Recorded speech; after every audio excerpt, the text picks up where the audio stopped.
मन बिना देखे नहीं मानेगा, निषेध में आकर्षण हुआ करता है। जितना मना करोगे, ये पहले के समय जब दुल्हन बन के आती थी ना, इतना बड़ा घूंघट रहता था, पूरा गांव घूंघट उठा के देखता था। फ्री में नहीं, नोट दिए जाते थे, लिफाफे दिए जाते थे। और जिस दिन से घूंघट हटा है ना, कोई उन्हें देखने को तैयार नहीं हुआ करता है। ध्यान रख, घूंघट में आकर्षण था, बड़ा अट्रैक्शन था, पूरा गांव देखता था।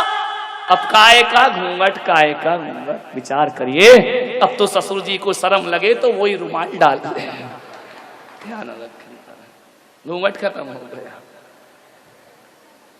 इसलिए तो झगड़े ज्यादा हो गए। पहले दिन दिन भर पत्नी का मुंह देखने नहीं मिलता था, इसलिए शाम को बड़ा प्यार आता था। अब तो दिन भर ही शकल देख देख के हैरान हो गए।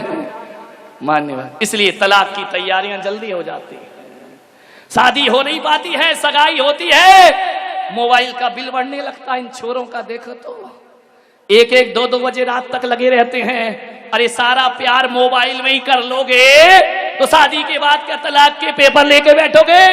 विचार करिए, निषेध में आकर्षण, ध्यान रखना, निषेध रखिए। प्रेम को बढ़ाना है तो विरह बहुत जरूरी है, और मन को समझाना है तो मन की कही पर मत चलो। मन बस में होता है संयम की चाबुक से, ध्यान रखिए। महावीर ने कहा है, मन को बस में करने के लिए संतुष्टि का भाव होना बहुत जरूरी है। मंदिर जाओ और शिकायत से भरे, दादाजी के प्रति शिकायत से भरे, माँ बाप के प्रति शिकायत से भरे, बहू सास के प्रति शिकायत से भरी है। एक बात बताओ, शिकायत वाला मन कब शांति का अनुभव करता है? अरे अहो भाग्य से बहो, मंदिर जाओ और कहना, भगवान मेरी औकात से ज्यादा तूने प्रदान किया है, मैं तुझे धन्यवाद देने के लिए आया हूं। आप संत चरण में जाओ, शिकायत से मत भरिए, ऐसा सोचिए कि मेरे जीवन का पुण्य उदय है जो संतों का आशीर्वाद मुझे प्राप्त। अहोभाव से भरिए, धन्यवाद से भरिए। जितना अहोभाव आएगा उतनी मन में शांति आएगी, और जितनी अभावों पर दृष्टि रहेगी, जितनी शिकायतों पर दृष्टि रहेगी, मन अशांत होता चला जाएगा। सौभाग्य मानिए, जो भी मिला है किस्मत मानो अपनी। हकीकत में देखो, अपने वर्तमान के कर्म देखो तो ऐसा लगता है कि जो भी मिला है इस जन्म के कर्मों से तो नहीं मिला, पिछले जन्म में कुछ किया होगा जो मुझे ऐसा सब कुछ प्राप्त। सौभाग्यशाली मानिए अपने को, धन्यवाद दीजिए परमात्मा को, अपने आप को मानिए। शिकायत से भरोगे तो कुछ ना मिलेगा। एक बात याद रखना, खतरनाक न वाणी होती है, न आंखें होती हैं, न खतरनाक इंद्रियां हुआ करती हैं। खतरनाक यदि कोई होता है तो मन हुआ करता है। मन आंखों को भी खतरनाक करता है, मन जुबान को भी खतरनाक करता है। मन तो वो है, ध्यान रखना, तुम्हारे घर में एक स्विच बोर्ड होता है और एक मेन स्विच होता है। ये इंद्रियां स्विच हुआ करती हैं और मन मेन स्विच हुआ करता है। मन का मेन स्विच गिरा दो, इंद्रियों के स्विच अपने आप बंद हो जाया करते हैं, उन्हें बंद करने की कोई जरूरत नहीं। मन का मेन स्विच गिराइए, सारे उपद्रव मन के द्वारा होते हैं। मान्यवर, मन, एक बात याद रखना, दूध को लीटर से नापा जाता है और कपड़े को मीटर से नापा जाता है। एक बात बताओ, मन को नापने का कौन सा तराजू तुम्हारे पास है? मन के नापने का कोई तराजू नहीं है। कभी आकाश की ऊंचाइयों में जाता है ये मन, और कभी खंबात की खाड़ी में गिर जाता है ये मन। ध्यान रखना, ये मन बड़ा नादान, जितना इसे मनाओ उतना मचलता है, उतना दूर भागता है। एक बात याद रखिए, सम्राट सिकंदर जब भारत को जीतने के लिए आए, विश्व विजेता बनने का ख्वाब लेकर जी रहा है, किसी व्यक्ति ने यूनान से आते समय कहा कि सम्राट, भारत जा रहे हो, क्या लेकर आओगे? सम्राट ने कहा भारत सोने की चिड़िया है, वो सारे सोना भारत से लेकर मैं यूनान में आ जाऊंगा, भारत को लूट कर लाऊंगा। किसी वृद्ध ने कहा कि सम्राट भारत से केवल सोना लेकर मत आना, भारत जा रहे हो तो दुनिया के सभी देशों के पास सोने चांदी मिल जाएंगे, भारत से तो वहां का अध्यात्म लेकर के आना, क्योंकि जो अध्यात्म भारत के पास है वो दुनिया में किसी के पास नहीं हुआ करता है। सम्राट आया, भारत को लूटा और लौटते समय उसने अपने एक सैनिक से कहा कि मुझे उस व्यक्ति की एक बात याद है कि भारत का अध्यात्म हमें लेकर चलना है। जंगल से घोड़ों पर गुजर रहा था, एक झरने के नीचे दिगंबर मुनि विश्राम कर रहे हैं। सैनिक पहुंचा, नग्न दिगंबर काया, हाथ का सिरहाना, धरती बिछाना, आकाश ओढ़ना। उसने जाकर के कहा संत जी सम्राट बुलाते हैं तुम्हें। संत ने कहा कौन सम्राट? अरे सम्राट सिकंदर, विश्व विजेता सिकंदर। अरे संत ने कहा मैं किसी सिकंदर को नहीं जानता। बोले अरे सारी दुनिया उसे जानती है और तुम नहीं जानते हो। बोले मैं नहीं जानता किसी सिकंदर को। अरे बोले वो सम्राटों का सम्राट है। अरे बोले होगा, मेरे किस काम का? अरे बोले तुम्हें अपनी जिंदगी से प्रेम नहीं है, किस जिंदगी की बात करते हो? हम जिंदगी से प्यार नहीं, हम आत्मा और परमात्मा से प्यार करने वाले लोग हैं, और यदि आत्मा और परमात्मा के लिए ये जिंदगी छोड़ना पड़े तो भारत का संत उसके लिए तैयार हुआ करता है। एक बात याद रखना, जाओ सम्राट से कहना हम लोग शरीर छोड़ सकते हैं मगर सिद्धांत नहीं छोड़ सकते हैं, हम उस देश के रहने वाले लोग हैं। बोले सम्राट आपको बुलाते हैं। संत ने कहा बड़े बड़े सम्राट हमारे चरणों में आते हैं, हमें कोई सम्राट बुलाए इतनी ताकत किसी में। बोले तलवार से सर अलग कर दिया जाएगा। बोले इसकी परवाह कब है मुझे? जाओ तुम्हारे सम्राट को बोलना भारत का संत तुम्हें आदेश करता है, उसे जरूरत है तो वो मेरे पास आए। हमारी भारत की परंपरा है कि प्यासा कुएं के पास जाता है, कुआं कभी प्यासे के पास नहीं जाया करता है। सम्राट सिकंदर के कान में शब्द पड़े,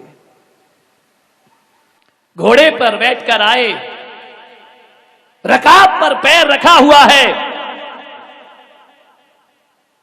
सम्राट ने उस संत को देखा, कल्याण मुनि उस संत का नाम था। सम्राट ने कहा है भारत के संत, मुझे देख, पूरी दुनिया जीती है मैंने। संत ने कहा ओ भिखारी, तूने दुनिया जीती है, मुझे देख, खुद को जीता है मैंने। ध्यान रखिए, हमारे यहां वो विश्व विजेता नहीं होते जो दुनिया जीतते हैं, हमारे यहां वो विजेता होते हैं जो अपने मन को जीता करते हैं। बोले चलो हमारे साथ। संत ने कहा साइड हट, ऐसा सम्राट है तू, आकाश की फ्री में दी हुई धूप भी ले रहा है, तुझसे बड़ा भिखारी दुनिया में कौन होगा? सम्राट को चोट लगी, घोड़े से नीचे उतरा। बड़े बड़े दुश्मन मैंने देखे मगर ऐसा ना देखा जो दिल पर चोट कर रहा है। उसने कहा कि संत जी, मेरे एक वृद्ध ने कहा है कि भारत से जब लौटो तो अध्यात्म लेकर के लौटना, मैं तुम्हें अपने देश ले जाना चाहता हूं। संत ने कहा जानता है अध्यात्म क्या होता है? जरा एक बात बता सिकंदर,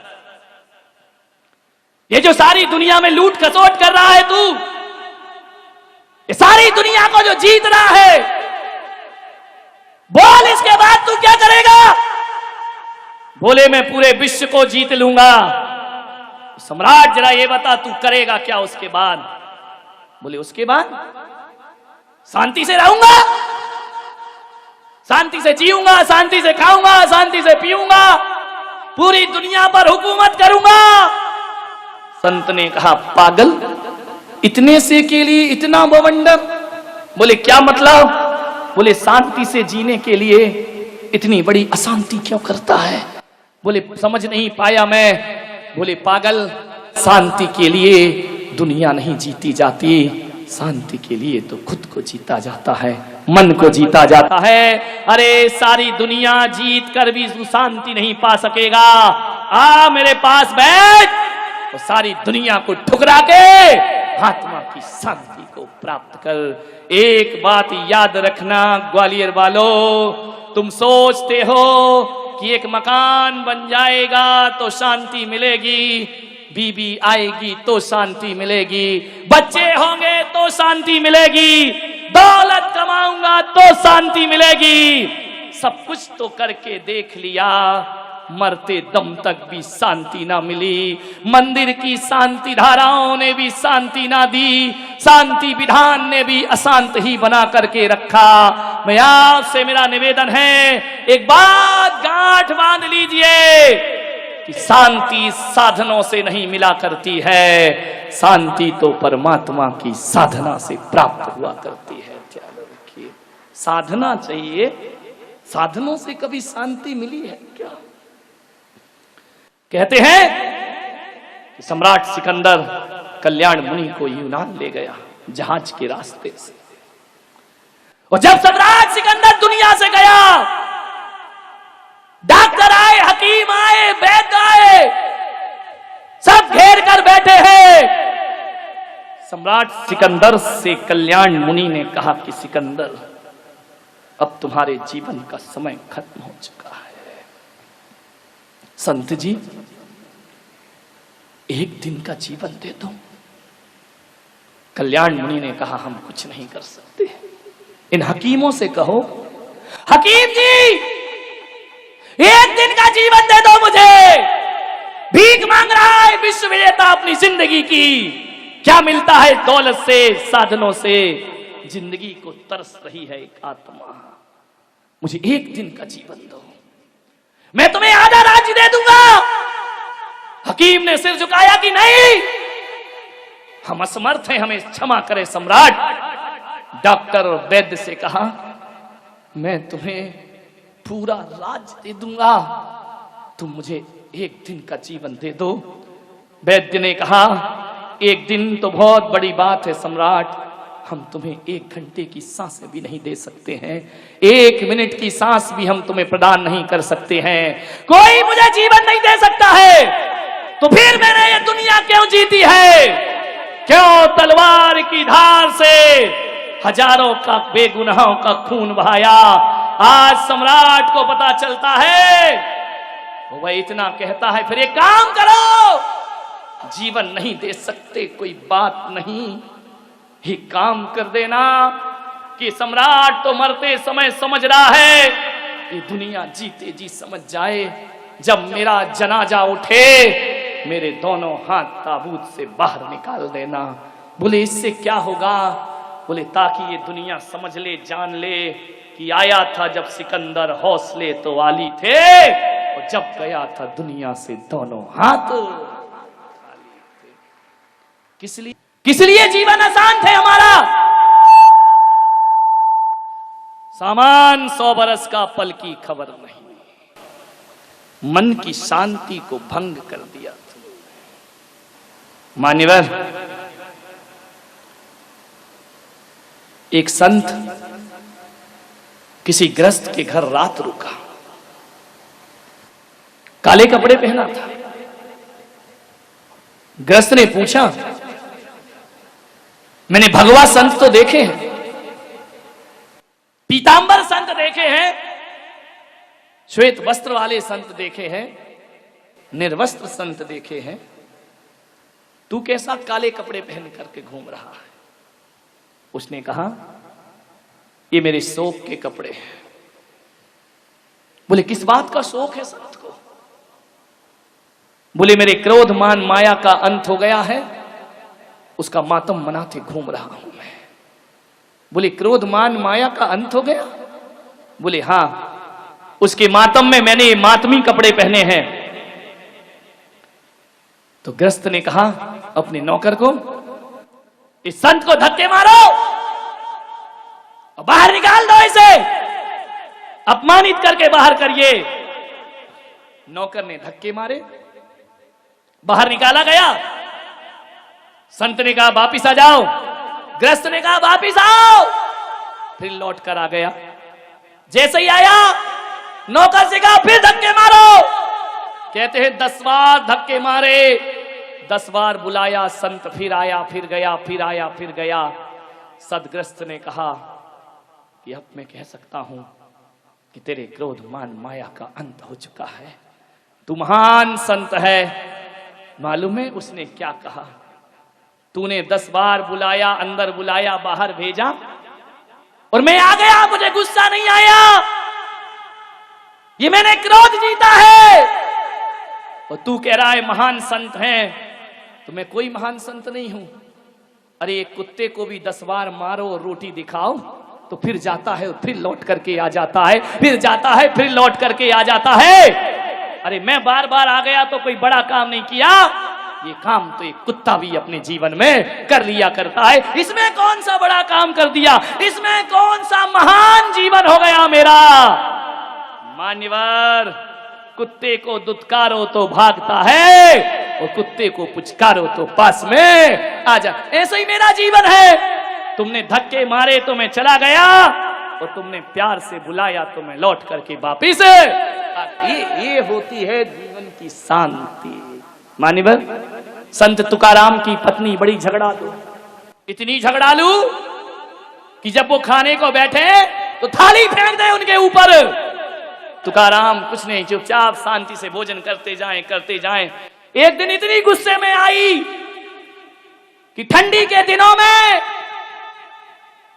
उस पत्नी ने मटके का ठंडा पानी तुकाराम की सिर से डाल दिया। तुकाराम ने कहा अभी तक तो मैं समझता था कि मेरी पत्नी ज्वालाबाई है, आज पता चला कि ये शांतिबाई भी बना करती है। ध्यान रखिए मान्यवर, बहुत कठिन काम है, प्रयास करें। एक व्यक्ति मेरे पास आया, बोले महाराज मैं सन्यास लेना चाहता हूं।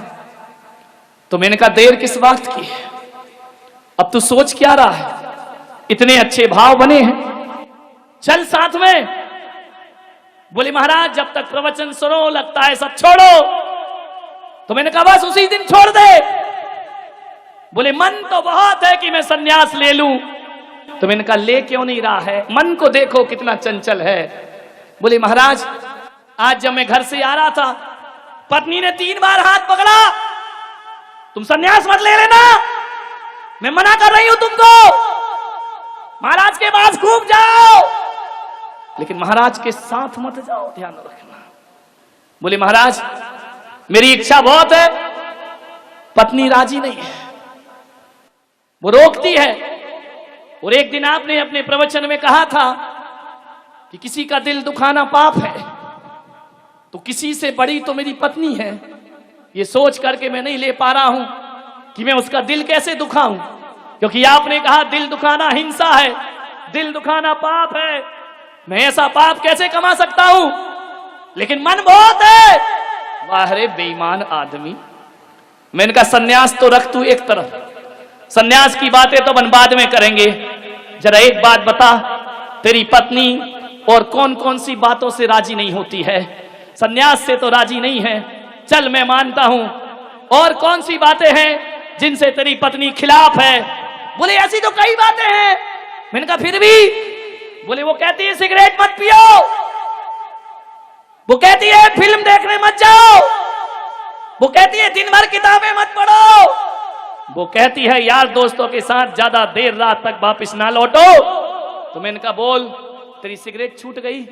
बोले नहीं छूटती नहीं, बहुत कोशिश करता हूं। तो मैंने कहा पागल तू उसका दिल दुखा रहा है, हिंसा का क्या होगा, बोल पाप लगेगा या नहीं लगेगा? सन्यास लेने में उसका दिल दुखेगा, सिगरेट पीकर दिल दुखाए जा रहा, सिगरेट फूके जा रहा है। अरे उस समय तो सोच हिंसा लग रही है, पाप हो रहा है। बोल झूठ बोलने को पत्नी मना करती है। मैंने कहा झूठ बोलना छोड़ दिया? बोले नहीं छोड़ा। तो मैंने कहा पागल, पत्नी तो कई चीजों को मना करती है, लेकिन तेरी समझ में एक सन्यासी आया कि उसने मना किया और मैं ले लूंगा तो दिल दुखेगा। अरे सिगरेट में भी दिल दुखता है, तू जो आवारा गर्दी करता है।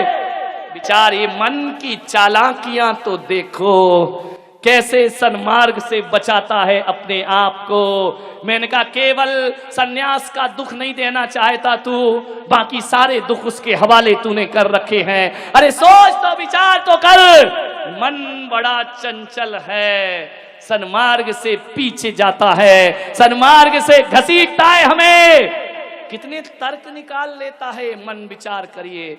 महाराज, मुझे आपसे बात कहना तो नहीं चाहिए, फिर भी कह रहा हूं, बुरा मत मानना। बात तेरे के मानूंगा तो मानूंगा, तू बोल दे जो बोल रहा है। मैं उसी समय समझ जाता हूं कि तू तो बुराई मानने वाली बात बोल रहा होगा, तब तो कह रहा बुरा मत मान। ये बड़े चापलूस लोग होते हैं, ध्यान रखिए। मानने वाला, आओ मन की शांति की तलाश करें। छोटे से सूत्र दे रहा हूं, आओ मन को कैसे जीते। पत्नी किसे बुरी लगती है? पत्नी बुरी नहीं लगती। पत्नी जो अशांति फैलाती है, वो अशांति बुरी लगा करती है। बच्चे किसे बुरे लगते हैं? बच्चे किसी को बुरे नहीं लगते। बच्चे को तो जानवर भी प्यार करता है, लेकिन जो अशांति फैलती है मन को, अशांत पत्नी सबको बुरी लगती है, अशांत पति सबको बुरा लगता है, अशांत बच्चे सबको बुरा लगते हैं, अशांत मित्र सबको बुरे लगते हैं। आपसे एक ही निवेदन है, आओ शांति को अपने जीवन का सिंदूर बनाएं, शांति को अपने माथे का सौभाग्य बनाएं। कैसे बनेगा माथे का सौभाग्य, शांति? अरे सोने के कंगन पहन पाओ या ना पहन पाओ, शांति के कंगन रोज पहनना चाहिए। सोने के कंगनों से वो सुकून नहीं मिलेगा जो शांति की चूड़ियों से सुकून मिला करता है। शांति की साड़ी पहनो, शांति का भोजन करो, शांति का पानी पियो। शांति से मतलब किसी की पत्नी का नाम मत लगा लेना है, नहीं तो गड़बड़ लेने के देने पड़ जाएंगे कि शांति को बुलाओ, तभी भोजन होगा, तभी पानी होगा। मन की शांति, अपने घर में एक शांति का बगीचा लगाओ, जिसमें शांति के फूल खिलते हो, शांति का उपवन हो।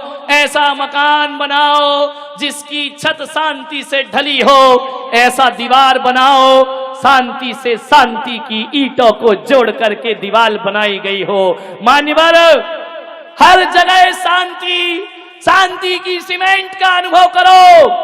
आंख बंद करके बैठने से शांति नहीं मिलती है। शांति, अकेला पानी मत पियो, उसमें शांति की टॉनिक भी पीने का आप प्रयास करिए।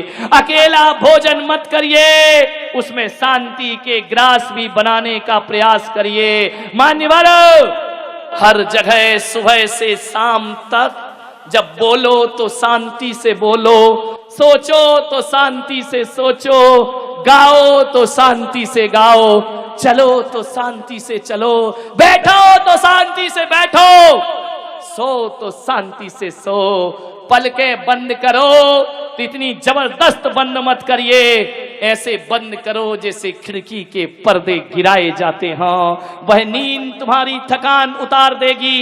ये होश पूर्वक सोना है, वो जहां खर्राटे आने लगे तो बेहोश पूर्वक सोना है। ध्यान रखिए, बेहोशी की नींद से थकान नहीं उतरती, प्रज्ञा नींद में सोइए।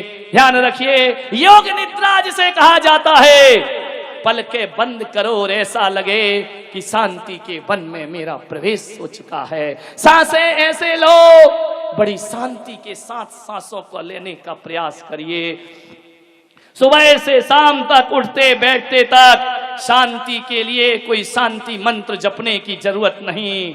चप्पल भी पहनो तो शांति से पहनना, कपड़े भी पहनो तो शांति से पहनना, ग्राहक से बात करो तो बड़ी शांति से बात करो। जो व्यक्ति सुबह से शाम ये शांति की साधना कर लेता है, मैं कहता हूं वो घर में बैठकर ही शांति नाथ हो जाया करता है। वह तीर्थंकर जैसी शांति का अनुभव